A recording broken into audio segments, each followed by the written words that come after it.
बल्कि इसे समझेंगे। नमस्कार और स्वागत है। आज हम बात करने वाले हैं फर्मेंटेशन यानी किण्वन के बारे में।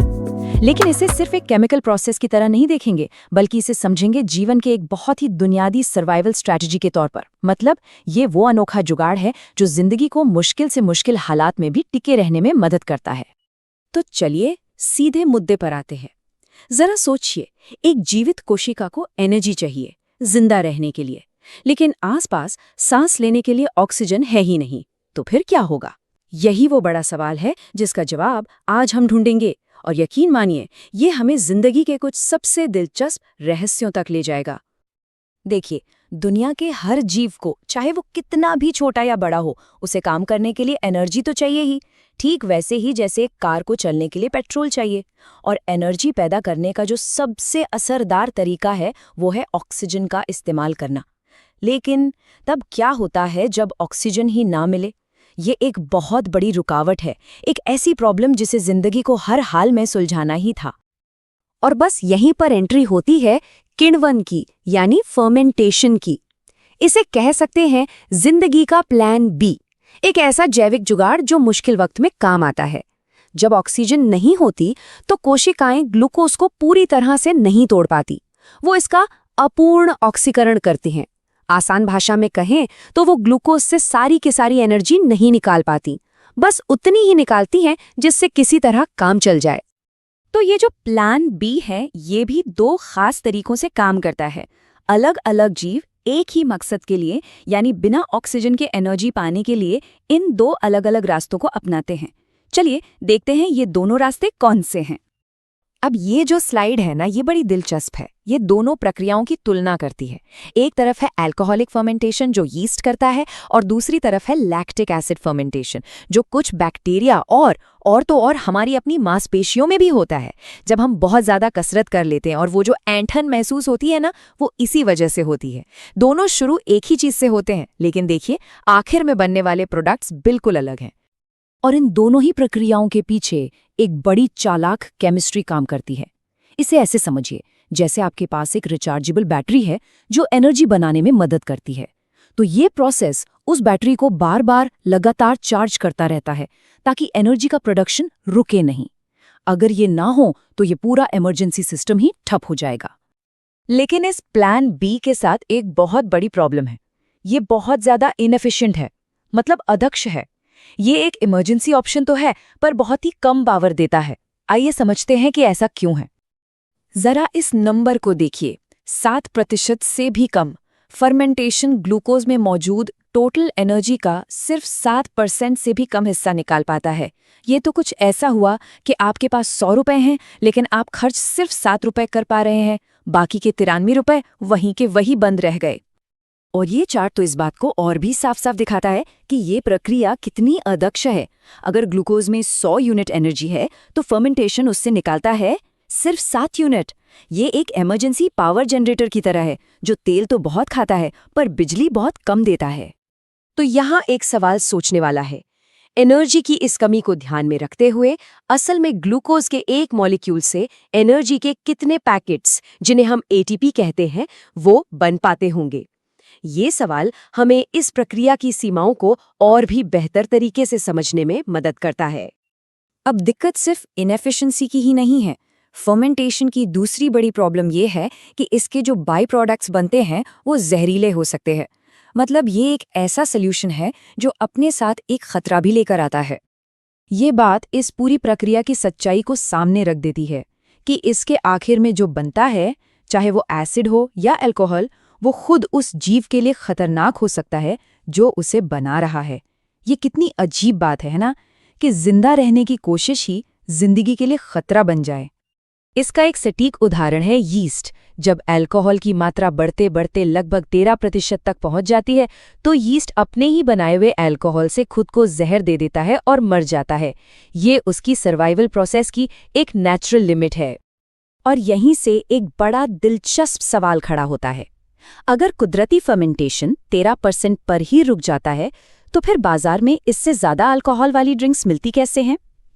ये सवाल हमें फर्मेंटेशन की कुदरती सीमाओं और इंसानी दखल के बारे में सोचने पर मजबूर करता है।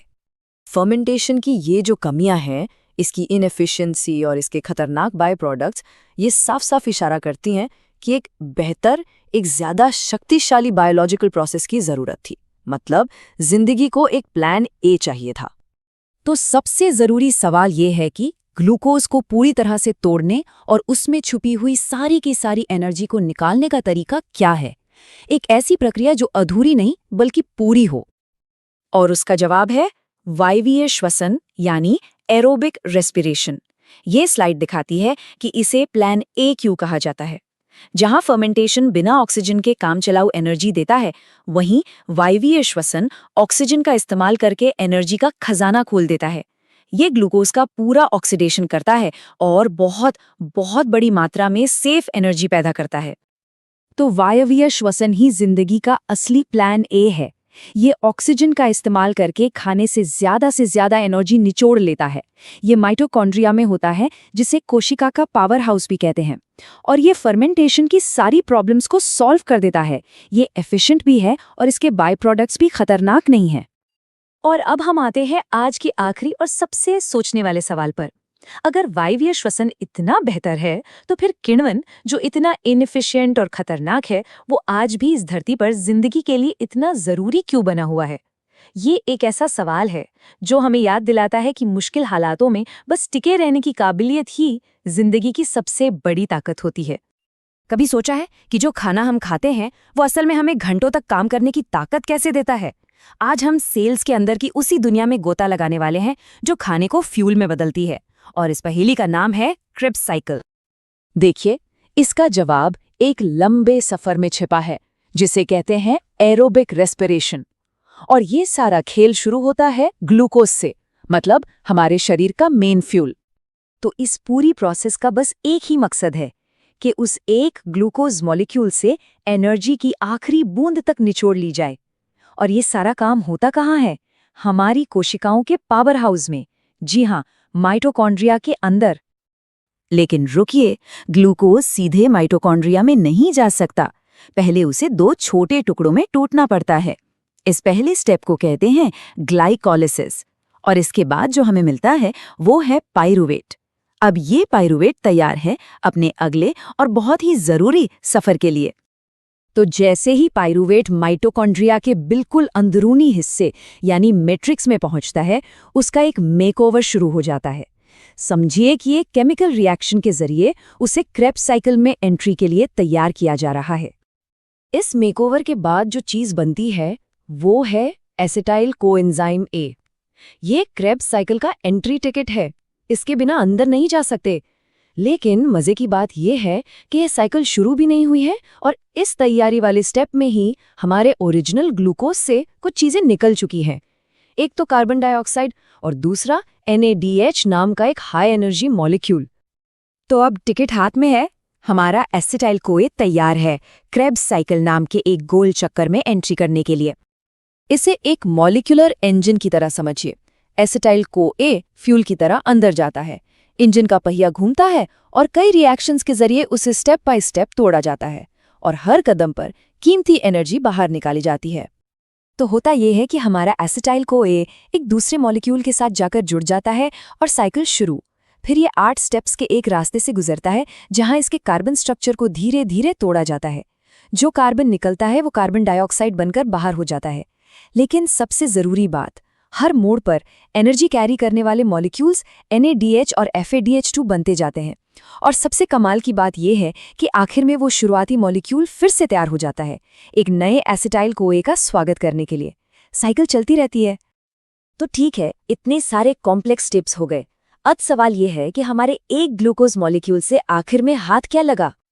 तो कुल कमाई कितनी हुई? क्या हमें वो सारी ATP एनर्जी मिल गई जिसकी उम्मीद थी? चलिए जरा हिसाब किताब करते हैं। और यहीं पर कहानी में एक ट्विस्ट आता है। जरा देखिए, हमें ढेर सारे NADH और FADH2 मिले, सारा कार्बन भी कार्बन डाइऑक्साइड बनकर निकल गया, लेकिन ATP सिर्फ 2 मॉलिक्यूल्स, कुल मिलाकर सिर्फ 2। ये तो कुछ खास एनर्जी नहीं हुई है ना? तो वो सारी एनर्जी गई कहाँ जिसका वादा था? हम तो यही समझ रहे थे कि ये सब ATP बनाने का खेल है। और एक मिनट, इसे एरोबिक रेस्पिरेशन कहते हैं, मतलब ऑक्सीजन वाला। लेकिन ऑक्सीजन तो अब तक सीन में आया ही नहीं। आखिर हो क्या रहा है ये? और पता है, यही कंफ्यूजन इस पूरी प्रोसेस को समझने की चाबी है। जैसा कि बायोलॉजिस्ट भी कहते हैं, क्रेब्स साइकिल का मेन काम सीधे सीधे एटीपी बनाना है ही नहीं। इसका एक अलग और कहीं ज्यादा जरूरी रोल है। तो चलिए इस पहेली को सुलझाते हैं। इसकी चाबी उन 2 एटीपी मॉलिक्यूल्स में नहीं है जो हमें मिले, बल्कि उन दूसरे मॉलिक्यूल्स में है जिन्हें हम इतनी देर से जमा कर रहे थे। इस पहेली का जवाब है NADH और FADH2। इन्हें खुद एनर्जी मत समझिए, बल्कि इन्हें फुल चार्ज रिचार्जेबल बैटरी की तरह सोचिए। क्रिब्स साइकिल के दौरान ग्लूकोज से हाई एनर्जी वाले इलेक्ट्रॉन निकालकर इन बैटरियों को लबालब भर दिया गया है। तो ये है सबसे बड़ा खुलासा। क्रेब्स साइकिल का असली मकसद सीधे एटीपी बनाना था ही नहीं। उसका असली काम था ग्लूकोज को पूरी तरह से तोड़ना और उसकी सारी एनर्जी इन इलेक्ट्रॉन ढोने वाली बैटरियों यानी NADH और FADH2 में लोड कर देना। वो जो 2 एटीपी हमें मिले थे, वो तो बस टोकन मनी थी। असली खजाना, एनर्जी का जैकपॉट, तो उन 8 NADH और 2 FADH2 मॉलिक्यूल्स में बंद है, और वो बस कैश होने का इंतजार कर रहे हैं। और अब आता है फाइनल पे ऑफ का वक्त। ये चार्ज की हुई बैटरियां अब एरोबिक रेस्पिरेशन के आखिरी पड़ाव की तरफ बढ़ रही हैं, जहां इनकी एनर्जी को आखिरकार कैश किया जाएगा। तो क्या होता है जब ये बैटरियां अपना हाई एनर्जी वाला सामान डिलीवर करती हैं? खैर, इसी आखिरी स्टेप में, जिससे इलेक्ट्रॉन ट्रांसपोर्ट चेन कहते हैं, ऑक्सीजन की एंट्री होती है। और यहीं पर एटीपी का असली धमाका होता है। ये हमें एक बहुत ही दिलचस्प सोच के साथ छोड़ जाता है कि क्रेब्स साइकिल खुद में कोई ग्रैंड फिनाले नहीं है, बल्कि ये वो जरूरी तैयारी है जो एनर्जी के फाइनल और जबरदस्त पे ऑफ के लिए स्टेज सेट करती है।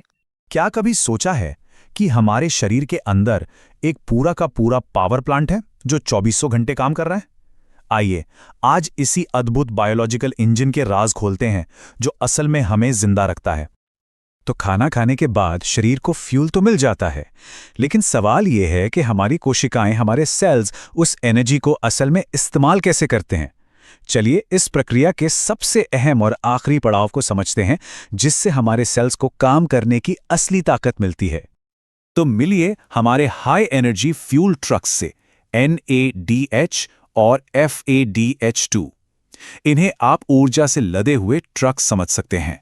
सिट्रिक एसिड साइकिल जैसे प्रोसेस से ये एनर्जी से भर जाते हैं, और यही वो चाबी है जिससे हमारे शरीर में जबरदस्त पावर अनलॉक होती है। आज हम इस पूरी कहानी को 5 हिस्सों में समझेंगे। सबसे पहले स्टोर की हुई एनर्जी को अनलॉक करेंगे, फिर देखेंगे कि इलेक्ट्रॉन असेंबली लाइन पर कैसे चलते हैं, उसके बाद प्रोटॉन पंपिंग की ताकत को समझेंगे, फिर मिलेंगे मॉलिक्यूलर एटीपी टरबाइन से, और आखिर में जानेंगे कि ऑक्सीजन का क्या रोल है। ठीक है, तो चलिए शुरू करते हैं हमारे पावर प्लांट के पहले स्टेज से। ये सिस्टम यानी इलेक्ट्रॉन ट्रांसपोर्ट सिस्टम असल में वो जगह है, वो फैक्ट्री फ्लोर है जहां सारा एक्शन होता है। यहीं पर ऊर्जा को एक रूप से दूसरे रूप में बदला जाता है। अब जरा गौर से देखते हैं कि कैसे ये एनर्जी एक बहुत ही सोफिस्टिकेटेड बायोलॉजिकल असेंबली लाइन से गुजरती है। देखिए होता क्या है कि NADH और FADH2 से जो इलेक्ट्रॉन निकलते हैं ना, वो एक प्रोटीन कॉम्प्लेक्स से दूसरे में मानो हाथ बदलते हुए आगे बढ़ते हैं, और हर कदम पर वो थोड़ी थोड़ी एनर्जी छोड़ते जाते हैं। लेकिन रुकिए, यहाँ एक ट्विस्ट है। ये जो एनर्जी निकल रही है वो सीधे सीधे एटीपी नहीं बना रही, नहीं, इसका काम तो कुछ और ही है, और वो बहुत जरूरी है। इन इलेक्ट्रॉन्स का ये जो बहाव है ना, यही वो पावर है जिससे अगला सबसे महत्वपूर्ण काम होगा। ये जो प्रोटीन कॉम्प्लेक्स हैं, ये असल में पंप की तरह काम करते हैं। ये इलेक्ट्रॉन्स की एनर्जी का इस्तेमाल करके प्रोटॉन्स को, मतलब H+ आयंस को झिल्ली के एक तरफ से दूसरी तरफ धकेलते हैं। अब इसका नतीजा क्या होता है? एक तरफ प्रोटॉन्स का एक बहुत बड़ा जमावड़ा हो जाता है। इसे ऐसे समझिए जैसे किसी बड़े बांध के पीछे पानी इकट्ठा हो गया हो, एक जबरदस्त पोटेंशियल एनर्जी का भंडार। तो अब वक्त आ गया है उस जमा की हुई एनर्जी को कैश करने का। देखते हैं कि ये जबरदस्त पावर आखिर में इस्तेमाल कैसे होती है। और इस कहानी का असली हीरो है ये शानदार मॉलिक्यूलर मशीन एटीपी सिंथेज। ये एक कमाल की टरबाइन है। ये मशीन एक टरबाइन की तरह काम करती है। जैसे ही प्रोटॉन इसके चैनल से होकर गुजरते हैं, ये घूमती हैं। और इसका हिसाब भी बड़ा सीधा है। हर 4 प्रोटॉन जो गुजरते हैं, उनसे एक एटीपी मॉलिक्यूल बनता है, जो हमारे शरीर की एनर्जी करेंसी है। और ये चार्ट बहुत ही साफ साफ दिखाता है कि एंट्री पॉइंट कितना मैटर करता है। NADH क्योंकि चेन में थोड़ा पहले आता है, वो ज्यादा प्रोटॉन पंप करवाता है, और नतीजा वो FADH2 के मुकाबले ज्यादा ATP बनवाता है। चलिए अब इस पूरी पहेली के आखिरी और सबसे जरूरी हिस्से पर आते हैं और समझते हैं कि हम सांस क्यों लेते हैं। ऑक्सीजन का आखिर काम क्या है? तो देखिए, पूरी असेंबली लाइन के आखिर में ऑक्सीजन खड़ा इंतजार कर रहा होता है। उसका काम है थके हारे इस्तेमाल हो चुके इलेक्ट्रॉन्स को पकड़ना, उन्हें प्रोटॉन्स के साथ जोड़ना और पानी बना देना। वो सिस्टम को साफ रखता है ताकि प्रोसेस चलता रहे। और यही सारा खेल है। अगर ऑक्सीजन न हो तो ये पूरी इलेक्ट्रॉन ट्रांसपोर्ट चेन जाम हो जाएगी, सब कुछ रुक जाएगा, एक ट्रैफिक जाम की तरह। और यही वजह है कि बिना ऑक्सीजन के ये एनर्जी बनाने का प्रोसेस चल ही नहीं सकता।